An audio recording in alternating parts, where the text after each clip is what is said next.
I knelt on one knee, heart hammering, palms sweaty around the small velvet box. Lisa, will you marry me? My voice shook, but I thought I could hear hope in it. She blinked. For a second, I swore I saw a smile, but then, her lips pressed into a thin line. I can't, she whispered. What do you mean you can't? My chest tightened.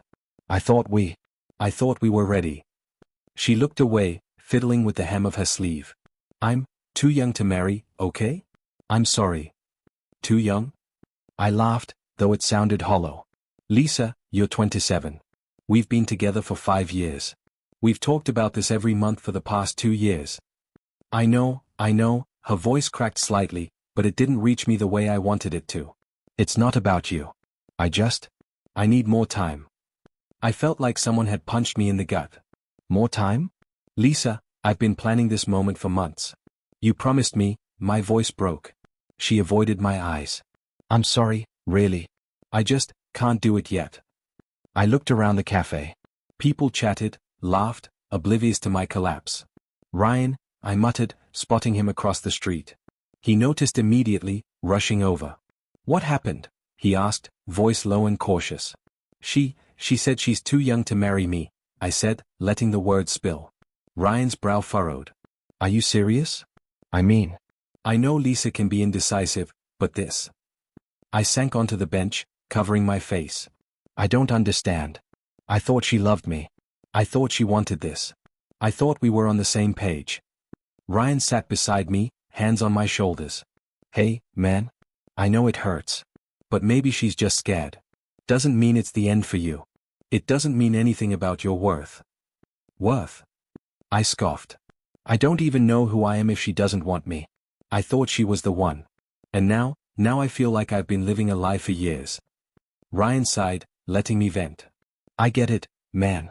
But you can't let this break you. Take a breath. Give yourself a day, even 2. Don't do anything rash. I shook my head, voice tight. I can't just take a breath, Ryan. I can't eat, can't sleep, can't think. I keep replaying every conversation, every look. Maybe I missed something.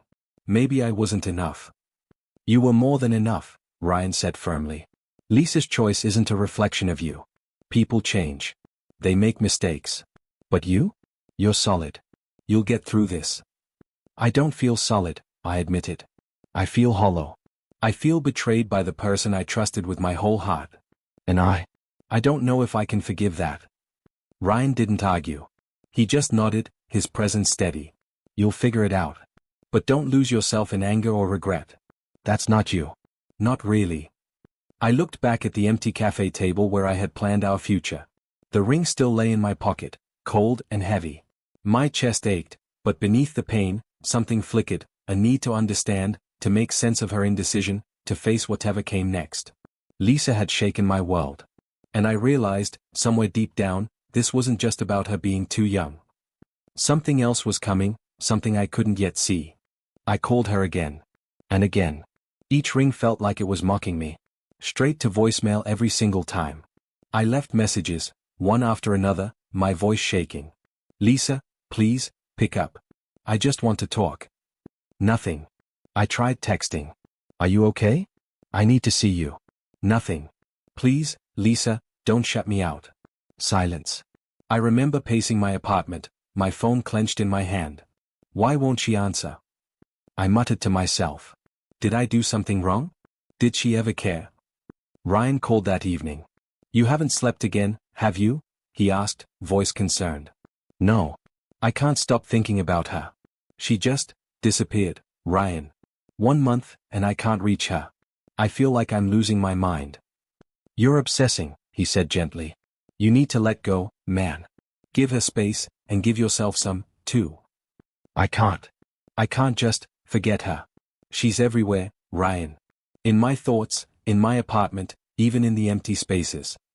You're torturing yourself. You know that, right? I know, I admitted. But it's not my choice. She's the one who left. I just need answers. The next day, I went by her apartment. Knocked. Called out her name. No response. Neighbors shrugged. Haven't seen her in weeks, one said. Weeks. Weeks without a word. Ryan tried to calm me again that night. Stop showing up at her place. It won't help. You're better than this, man. Focus on yourself. Focus on myself. I laughed bitterly. Ryan, she's married to her new life already, isn't she? I can feel it. I can't stop imagining her with someone else. You don't even know who it is yet, he warned. I don't need to know, I said. I see it. I can feel it. She's replaced me. And then I saw it. Her social media. Pictures at a gala, dresses shimmering under the lights. Smiling, laughing, champagne in hand. Not a care in the world. Not a thought of me. My chest tightened. My fingers trembled as I scrolled through every photo, every story. She's happy, I whispered. Happy without me. How could she? Ryan's voice came through again. I know it hurts. But obsessing over her life online won't fix anything. It'll only make it worse. I can't help it, I admitted. I keep checking. Every post, every like, every comment. I need to see who she's with, what she's doing. It's the only way I can understand her. You're digging yourself deeper, he said softly. You're giving her control over your emotions. I don't care, I said. I need to know. Even if it kills me. Days passed. Each morning, I woke to check her updates. Every evening, I replayed old conversations, every laugh, every promise. My mind became a loop of pain and anger. I started noticing subtle hints, a tag with a man I didn't know, friends commenting on how beautiful she looked. A stranger's arm around her shoulder. My stomach twisted. Ryan, she's not alone, I said one night, my voice low and shaking. I know, he said cautiously. And it's hard. But you need to protect yourself. Don't let her disappearance destroy you. I can't protect myself from this, I whispered. Everywhere I look, every time I close my eyes, she's there. And I can't. I just can't move on. Ryan didn't argue. He just stayed on the line, letting me speak until my voice cracked and tears blurred my vision. The quiet on the other end felt like the only grounding thing I had left.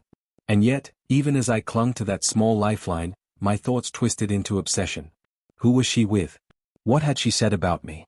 Did she think of me at all? I needed to know. I had to know. The month stretched on. Silence. Distance. Her happiness without me burned like a brand, leaving me raw, hollow, and strangely alive with a growing need to uncover the truth behind her sudden disappearance. I saw the announcement online before anyone told me. Lisa married Victor Sterling. My stomach dropped like a stone in icy water. My hands shook, my phone trembling in my grip. I read it again. No, I had read it right. A month. 1 month after saying she was too young to marry. I slammed my fist against the table. How could she? I muttered, pacing. Ryan called, probably sensing my meltdown. I know, he said immediately when I answered. I saw the post. I'm sorry, man. Sorry? She didn't just leave me, she married someone else. Victor Sterling. Do you know who that is? My voice cracked. I've heard of him. Millionaire, right? Charismatic, confident, big social presence, Ryan said. I can't believe it. 1 month. 1 damn month, and she's gone. My mind raced. Do you think she loved him? Or was it just money? Ryan hesitated. I don't know. Could be either. Maybe both. But man, obsessing over this won't help. I can't not obsess. I shouted, then caught myself. I have to know. I need to understand why she did this to me. You're digging yourself into something dangerous, Ryan warned. I don't care, I said, my voice low, dangerous even to myself. I need to see who he is, what he's like. If I'm going to figure out Lisa, I need to know everything. I started tracking him online. Every post, every interview, every social media appearance. Victor looked perfect. Sharp suits, charming smile, the kind of confidence that made people trust him instantly. And I hated him for it. Hated him for existing. She's with him, Ryan. Smiling, laughing, living it up while my voice broke. I feel like I'm still standing in the ruins of my life, and they're partying over the debris. You need to calm down, Ryan said. You're letting anger rule you. Think carefully before you do anything. Think? I'm thinking constantly. I snapped, pacing. I replay every conversation with Lisa. Every word, every laugh. Did she ever mean it? Did she ever mean me at all? Ryan's voice softened. Maybe it's not about you. Maybe she's just selfish.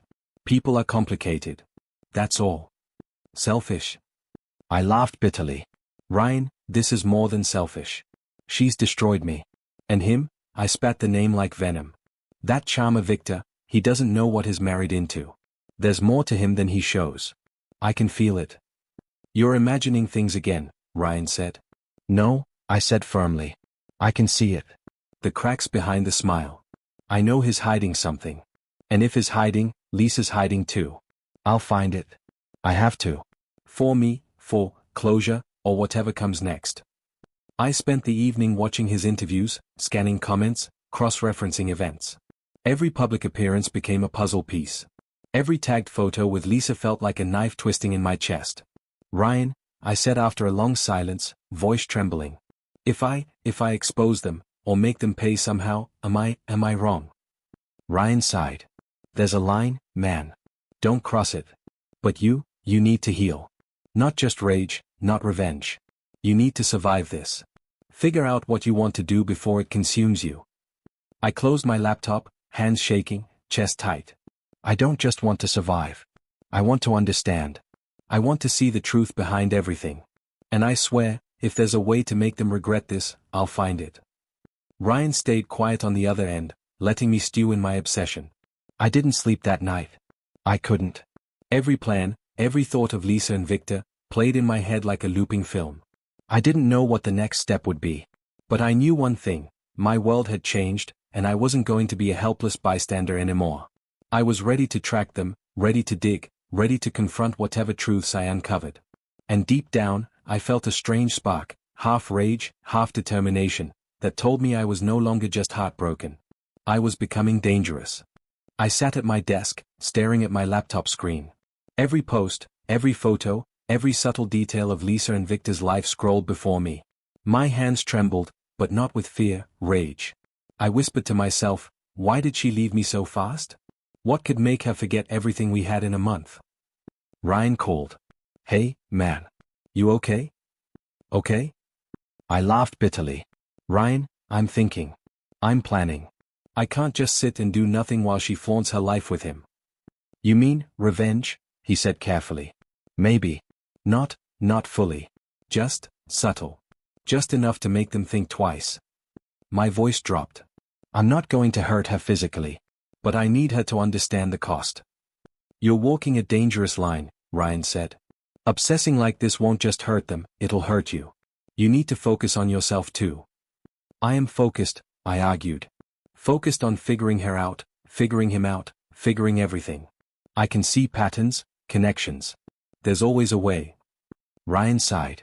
Patterns don't justify ruining yourself.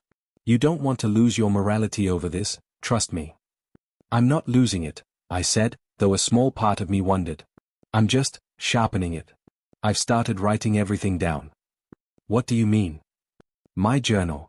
Every interaction I remember, every social post, every clue. I write it all, names, dates, reactions. I need a map of their lives to understand why she left, why him. That's obsessive, man. Maybe. But it helps me think clearly, I said. I can see patterns I didn't notice before. Small acts. Subtle weaknesses. Opportunities. You're treading dangerous ground, Ryan warned. Don't let it consume you. Revenge isn't everything. I know, I said. I'm not rushing it. Just laying the groundwork. No rash moves. I watch, I wait. And if the chance comes, I didn't finish. The thought alone made my chest tighten. Ryan's voice softened. Just remember, there's a line.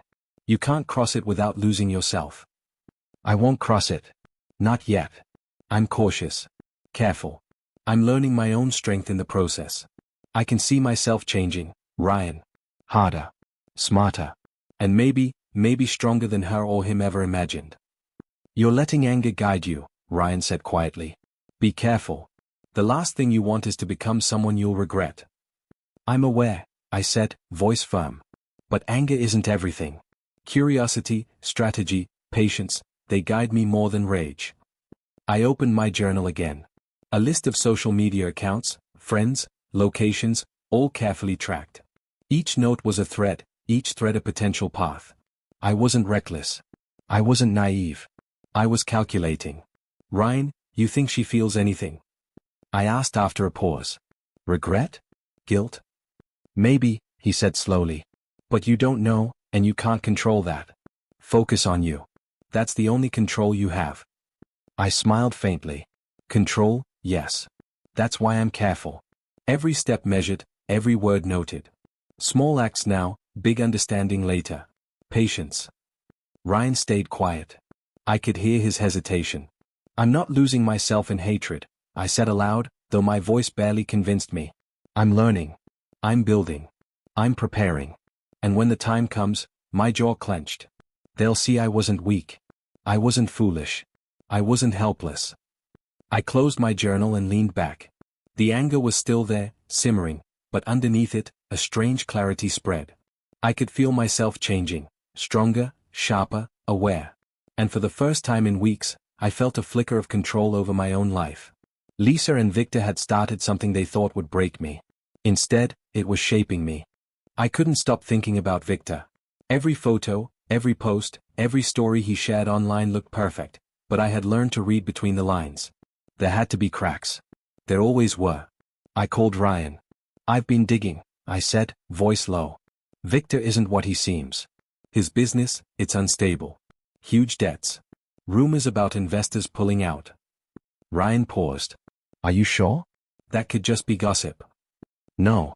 I've confirmed it. Multiple sources. I even talked to one of his employees. They're scared he's about to lose everything. You're obsessed, Ryan said, sighing. Be careful. You're letting this control your emotions again.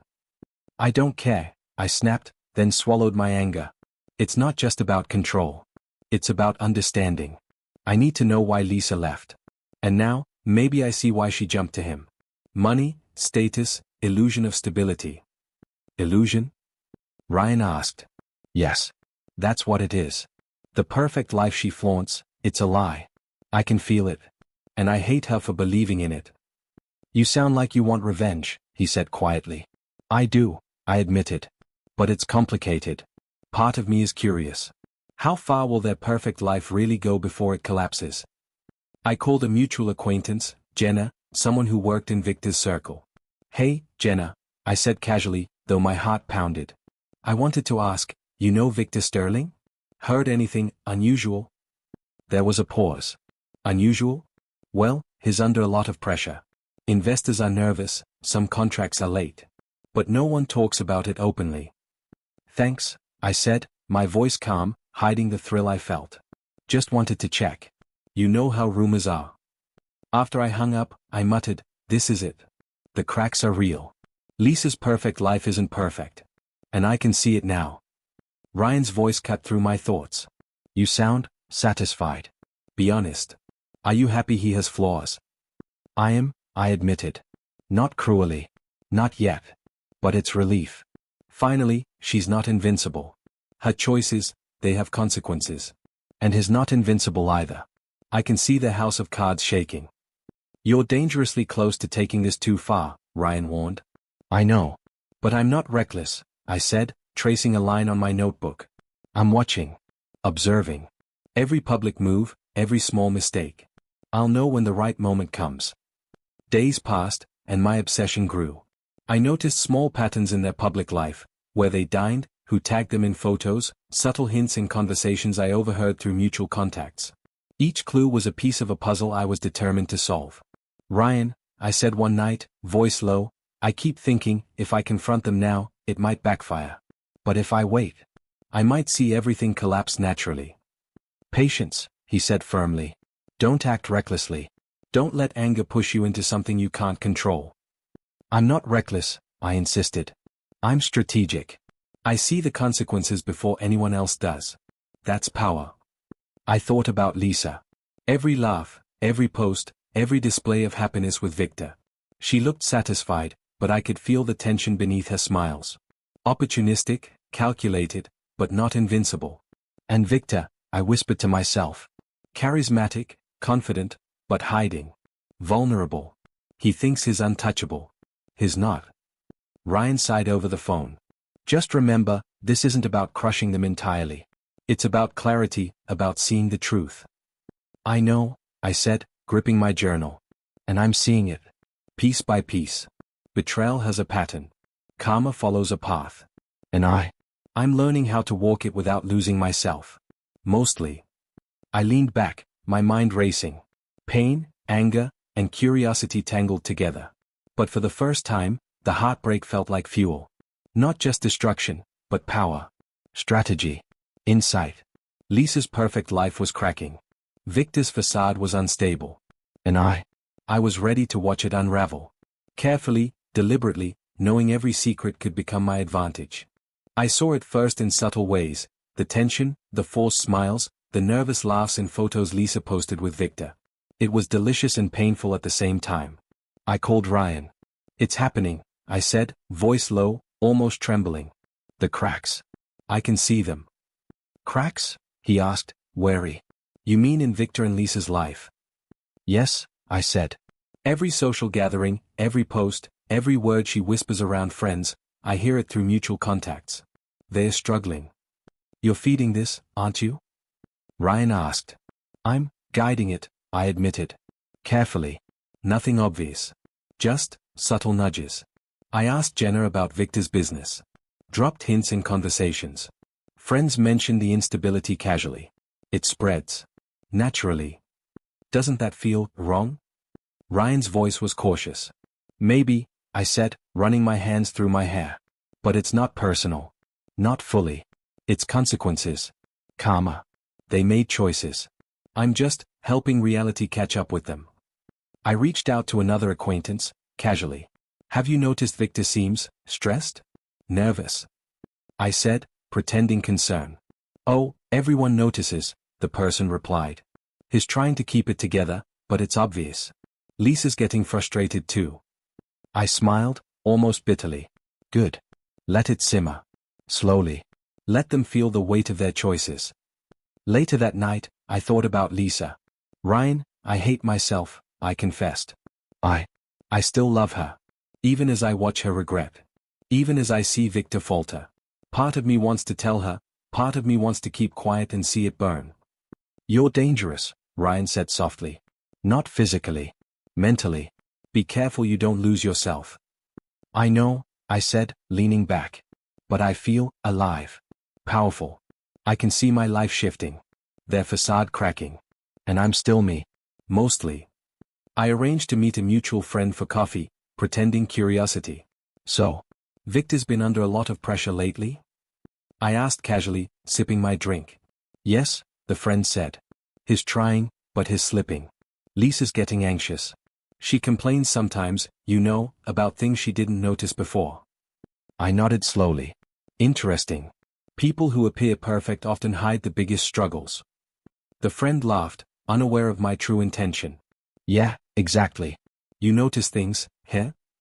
I just pay attention, I said. People reveal more than they think. Later, I checked Lisa's latest post. A smile, a glass of wine, but the subtle tension in her eyes betrayed her calm. She was starting to regret, starting to feel the consequences. And a part of me ached for her, then hated that part of me. Ryan's voice cut through my thoughts. Don't get lost in emotion. Remember why you're observing this. Don't cross a line. I'm not crossing, I said, whispering to myself. I'm balancing, guiding, watching, learning. And slowly, the power is shifting. I called Jenna again. Just casually, Victor's business rumors. Spread carefully. Nothing dramatic. Just, let the social circle notice. You're like a spider, Jenna said, laughing. Weaving quietly. Exactly, I said. Quiet. Precise. Nothing obvious. That night, I thought about confrontation, about talking to Lisa directly. But I didn't. I could see the regret forming in her smiles, the hesitation in her words when mutual friends mentioned Victor's struggles. It was more effective to watch than to act. Ryan, I said later, voice low, I feel powerful. I never thought heartbreak could feel like this.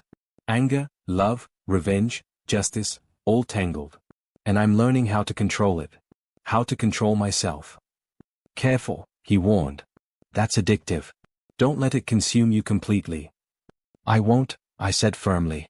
I control the game. They don't even realize it yet. Lisa's regret is real.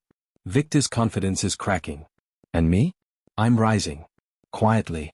Slowly. Stronger than before. I smiled faintly at my reflection in the dark window. The city lights blurred behind me, but I felt sharp, focused. Karma wasn't a force, it was a pattern. And I was finally seeing the pattern unfold, thread by thread, consequence by consequence. I wasn't just heartbroken anymore. I was calculating, patient, and aware. And I liked it.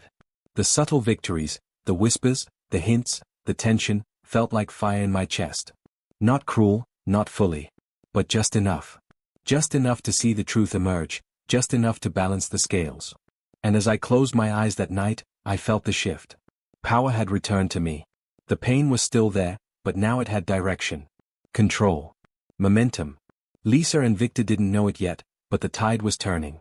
Slowly, inevitably, the balance of their perfect lives was tipping. I saw her at a cafe we used to frequent. Lisa. My heart thudded, but it wasn't the same fear or longing, it was sharp, precise. I walked up, voice low but steady. Lisa. She looked up, startled. What are you doing here? I needed to see you. Talk. Face to face, I said. My chest burned, but I forced control. I need to understand. Understand what? She asked, eyes flicking nervously to her coffee cup. Why? I said, each word deliberate, you left me. Why you married Victor? 1 month. 1 month after telling me you were too young. She hesitated, fingers twisting in her lap. I wanted something different. Something exciting. He could give me that. Exciting? I asked, disbelief sharp in my voice. Lisa, you made me believe in us.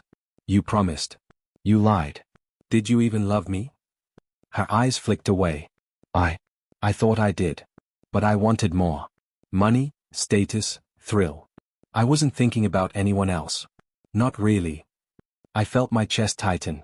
Rage surged, but beneath it, clarity bloomed. So, it wasn't me. It was what he had. And what I didn't. Yes, she admitted, voice small. I'm sorry. I didn't mean to hurt you like this. Sorry doesn't fix years of trust, Lisa. Years of believing you were different. I leaned closer, voice quiet but cold. You betrayed me for a lifestyle. For a thrill. That's your choice. But don't pretend it's love. Her lips trembled. I didn't think you'd come after me. I didn't expect this confrontation. You didn't expect karma, I said. Victor's cracks are showing. His confidence is collapsing. His empire isn't as solid as he pretends. And now, you're realizing what you left behind. She swallowed, eyes wide. You've been watching? I've been observing. Carefully. Every hint of weakness, every lie, every misstep. And yes, I've guided it subtly. Nothing drastic. Just, natural consequences. Her hands shook. I didn't mean for things to go this way. I thought I could handle it. You couldn't handle it because you never understood what real loyalty or love is, I said. You traded heart for glitter. And now you see it can't be sustained. Her eyes filled with tears. I regret it, she whispered. Regret won't undo what you've done, I said softly, almost tenderly. But it will teach you. Victor's downfall is accelerating. His facade is cracking. And you're learning the cost of opportunism firsthand. I never thought it would be like this, she said, voice breaking. I thought I'd be happy. You might, I said. But not because of him. Not because of your choices. Because of consequences. Because reality eventually balances the scales. I felt a strange peace settle over me. Rage still burned, but it was tempered by understanding. I didn't need her validation anymore. I didn't need her approval. I didn't need her at all. Lisa, I said, standing, voice steady. This ends here. I forgive, not for you, but for me. I release the need for closure from you. The lesson is clear. I can survive. I can thrive. Without you. She looked at me, tears streaking her face. I'm sorry. I really am. I know, I said. And now you know too. Learn from it. Live with it. But I moved forward. I left the cafe, and for the first time in weeks, I breathed freely. Pain lingered, yes, but it was tempered by power, control, clarity. I realized I was no longer a victim. Betrayal had sharpened me. Watching karma unfold had strengthened me. Victor's collapse continued, public cracks showing through his social circle. Lisa's regret deepened with every post she shared, every uneasy smile, every faltering conversation. And I watched, not out of malice, but as witness to truth. I walked down the street, chest light, mind clear. My heartbreak had transformed into something else: resilience, awareness, and a sense of self I hadn't known I possessed. I didn't need Lisa to validate me. I didn't need revenge to feel whole. I had closure. I whispered to myself, almost smiling, "This is over." And yet, I'm just beginning. The sun dipped behind the skyline, painting the city in gold. My past still existed, yes, but it no longer controlled me. Betrayal had taught me power, patience, and clarity.